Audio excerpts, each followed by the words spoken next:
importantíssimo de se discutir. Eu gosto muito de citar o Harari, né, que é o autor do livro Sapiens. Ele esteve no Brasil há alguns anos atrás e ele dizia, especificamente em 2017, os seres humanos que viverão saudavelmente 150 anos já nasceram.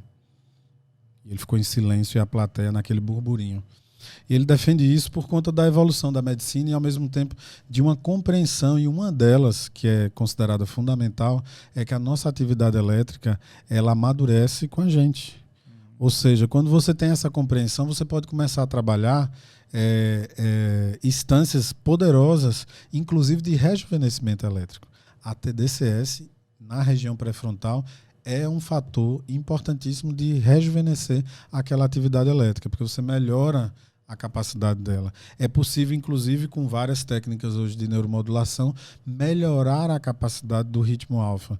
Quer ver que coisa interessantíssima que a neurociência descobre nesse processo de neuronavegação, que é quando você estuda o comportamento elétrico na linha do tempo a partir de uma variável, cortando todas as outras.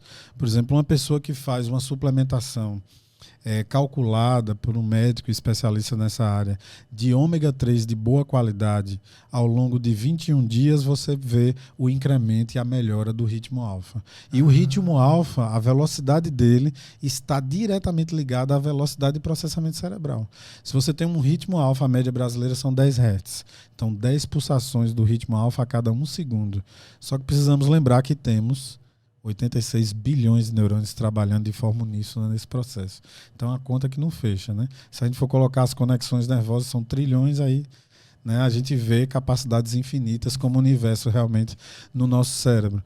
Mas voltando aqui para esse dado importante, a suplementação do ômega 3 de boa qualidade, que nada mais é do que um grande lubrificante para o cérebro, que é um órgão formado basicamente de gorduras, ele gera um incremento na potência e também na frequência do ritmo alfa. Cara, que legal. E, ou seja, e melhorando a questão do ritmo alfa, também pode melhorar a questão do beta. O beta, como você disse, é aquele mais consciente. Sim. Que é o que a gente tem o nosso freio. Então a gente tem um impulso, vem o beta, freio, né? Sim. Seria mais ou menos o controle inibitório. Perfeito. Isso tem a ver também com a questão da nossa mente consciente e inconsciente. A gente teria esse paralelo, ou seja, alguém que tem, por exemplo, TDAH ou uma depressão, como você falou, que também é uma neuromodulação, ou uma neuroregulação elétrica, são pessoas que têm a sua parte inconsciente mais aflorada, são pessoas que seguem mais impulsos irracionais do que racionais? Podemos pensar dessa maneira. E aí a gente tem um exemplo didático para falar sobre isso, que na verdade os inputs elétricos, eles saem muito da nossa região, do nosso cérebro reptiliano, que é o nosso tronco encefálico, com toda a amígdala, hipocampo e por aí vai.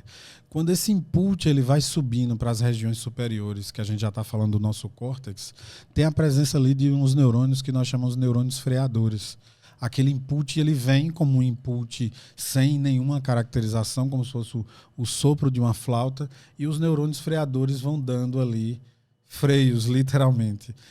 Quando isso começa a acontecer, lá em cima no córtex, o que a gente vai encontrar são as frequências que foram moduladas por esses neurônios trabalhando paralelamente à produção elétrica. Olha que interessante. Que legal.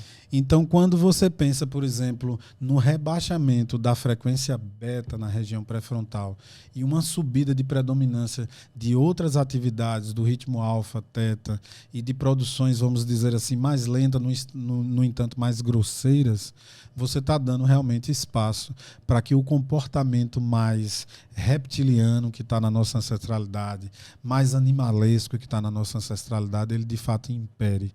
E aí, de novo, a gente precisa pensar sobre isso, né? A cognição humana, ela não faz morada exclusiva na região pré-frontal, mas é um ponto de partida fundamental, como se fosse o porto seguro.